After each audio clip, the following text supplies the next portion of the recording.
Okay.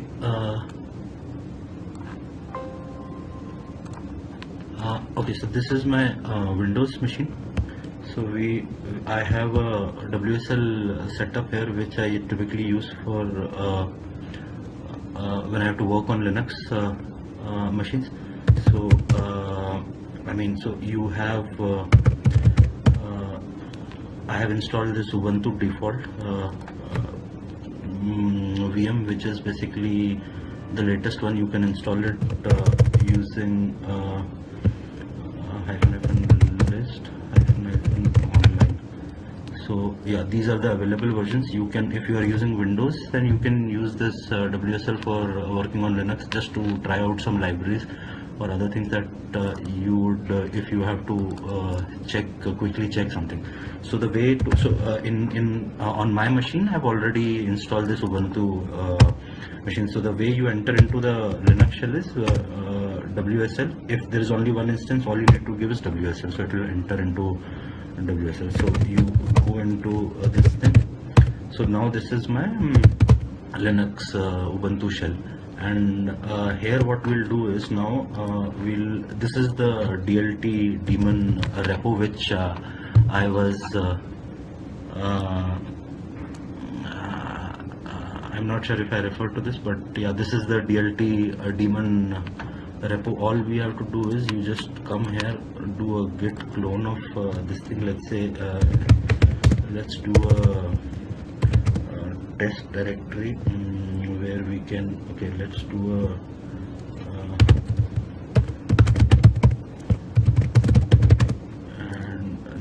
git clone.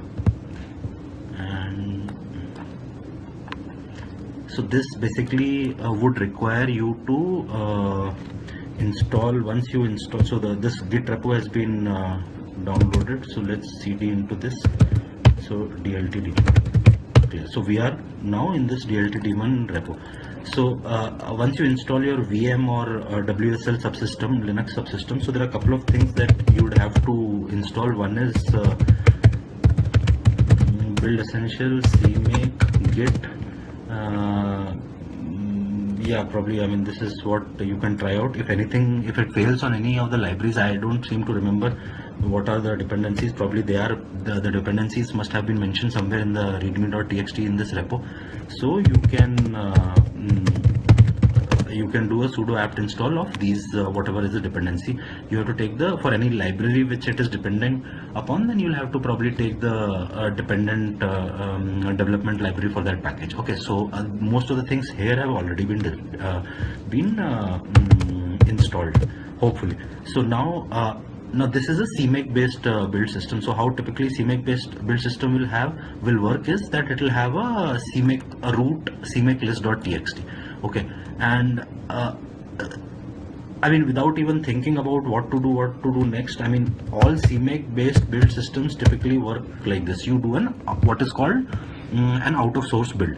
So in out of source build, you create a build directory, and all your build happens here, and the source code remains intact. So your build files, build output generator files, do not get mixed with the source code files. So for that, what we'll do is we'll create a build directory, and we'll cd into that build directory. Now this will become the source of our this will become our build directory, so that all the build artifacts or generated files are isolated in this build folder.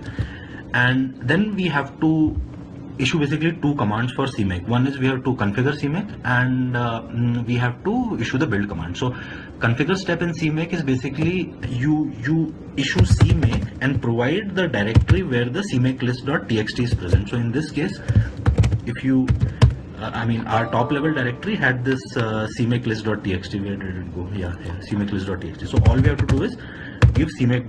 So .. because I'm one level ahead in the path.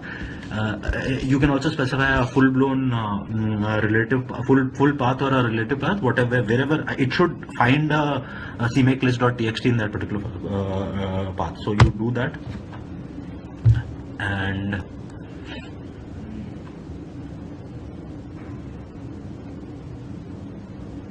this will take a little while, and then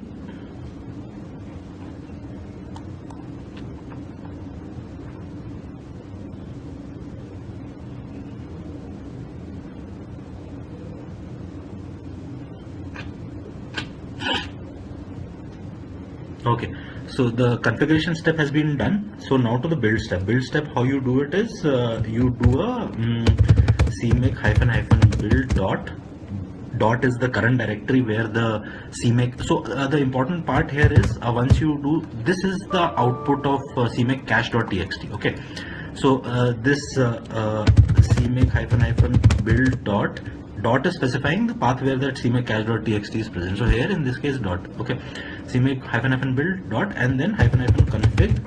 Let's do a debug build. Okay.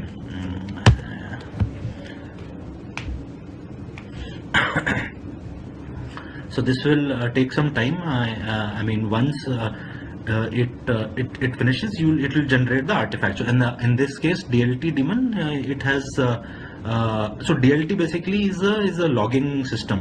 The primary artifact is a dlt-daemon, and so in these embedded platforms, what happens is your platform hosts this dlt-daemon. It will be via systemd. It will start this dlt-daemon. Okay, very early in the boot, and the idea is it's a central kind of a logger which will basically log all the logging commands to the daemon. Internally, it maintains a circular buffer of log messages, and then you have this concept of so you have first aspect is you have this dlt-daemon, which is a standalone process which runs, and then you have this concept of dlt API, which basically there'll be a library which will be generated, which you can link against your application, and then you can use the log statements and start logging using the DLT system, logging system. So then your application becomes the DLT user. Okay, so your application in that sense becomes the DLT user, and then you this process continues. So you have your application, which is the DLT user, basically you logging into the DLT-daemon log statements, and those log statements are being maintained in the buffer, the ring buffer of the DLT-daemon. At a later point in time, those could either be, those could optionally be flushed to the disk as a file, which can be copied later on. But typically what happens is you have a DLT client application, which will basically interact with the DLT-daemon to pull these logs out for viewing purposes. Okay, so if you see these, it has it has a target for DLT-daemon. It libraries it. It will create, and then some utility tools are there, but typically there are three. So we'll be using this DLT test user, test client, and the daemon. Okay, so let's try. I don't seem to remember the exact usage of this. So let's find --name dlt *daemon. Okay, source daemon, source. Okay, source daemon, dlt-daemon. Okay, yeah, I think this is the one. Okay, so source daemon. Yeah, dlt-daemon is here. So if I launch it like that, what will happen?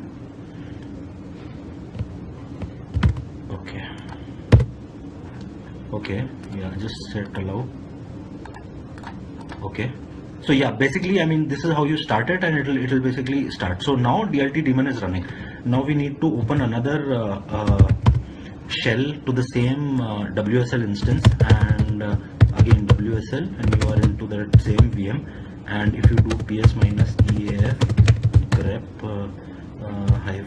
-i dlt, yeah, so dlt-daemon is running in this console window. Okay, so now we will start cd code dlt-daemon, and what was that? Build source and find dot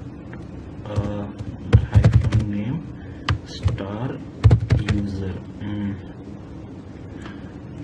user.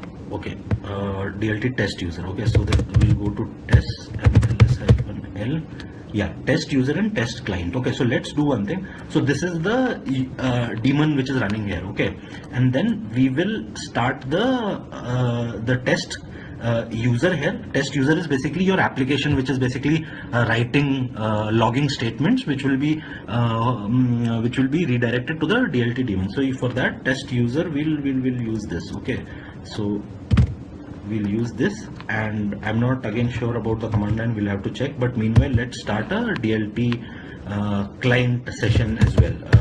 So this DLT client session would basically be, oops,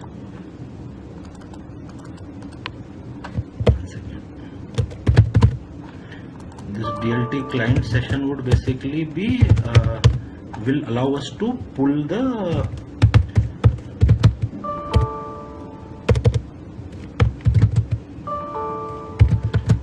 user and DLT test client. So let's first run DLT user so that we get some logs. Let's see what are the command lines. Test starting. So basically, see this, it has interacted. Now it is logging to the daemon. If we start the client at this point, I'm not sure what is the, okay, yeah, you have to give this thing also. One second. Okay, anyway, let these two run, the daemon and the client. We can fetch the logs at a later point also. So meanwhile, let's check the command line for this DLT client. So DLT client is basically, it will retrieve the logs. DLT client is for retrieving the logs. Okay, this DLT user is our application. Okay, guys, so my recording got terminated somehow. I think there's a limit on how long you could capture this. So I'm not sure, I didn't check the settings. So so this is the second part. So in the first part, so we were running this DLT daemon, and then we invoked this DLT test user application, which logged into this, and meanwhile, I mean, it ran to completion. So now what we'll do is we'll basically run this DLT test client to retrieve the logs which were emitted by this test user application. So this is no host name selected. Okay, DLT options, host name, serial device name against test. Okay, so let's DLT test client local localhost. Yeah, let's try with this. Yeah, so this is basically the logs. Yeah, so localhost test starting, and again, so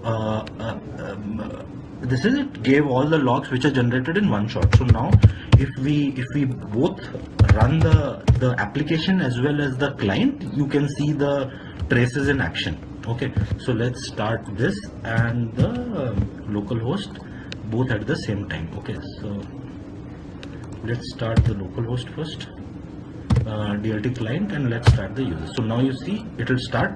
See, test starting. So basically it is mirroring, and which is expected because this thing is another thing which I noticed was, I mean, I am not sure if how many screens are captured. I think in the last video only one this thing was captured. Okay, let me just pause the video again and check the result of this video. Okay, so basically, yeah, at least okay, you cannot see. Let me just check the recording first. Okay guys, so I checked the earlier recording. I think it only recorded the first console window. So now what I've done instead is I've switched to this MOBA XTerm. So that basically gives me a tabbed interface to all the sessions, and it will list down all the WSL sessions as well. So hopefully this should capture all the three windows, three console windows. So the first one would be for DLT daemon, the second would be for the application, which is basically the DLT user, and the third one would be for for retrieving the logs, which is basically the DLT test client application. So let's open these windows, and let's open so this is our basically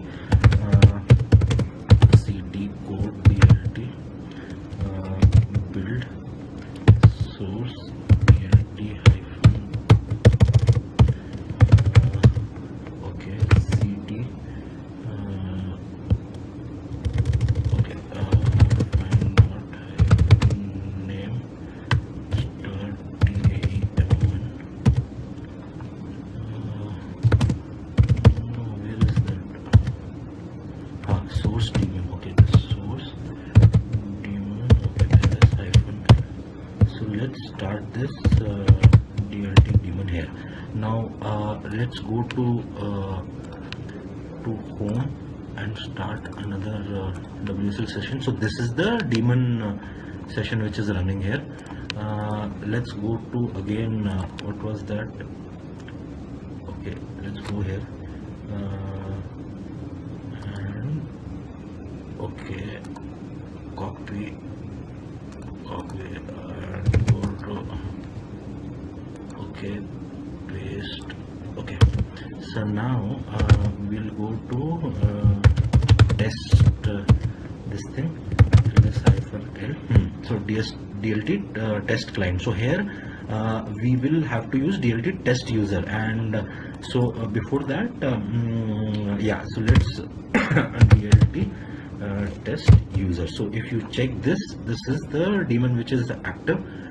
It is listening for incoming log messages, and DLT user will now start throwing the logs to the daemon, and test starting, and you will see some activity here. So it is basically maintaining the logs in its circular buffer, the daemon, and this is the test user. Now at this point, if I start another if I go to home session and start another WSL session, and this time I go to okay, control C, cp code dlt build source s okay, now I'll use this DLT client to pull the log messages which the app is basically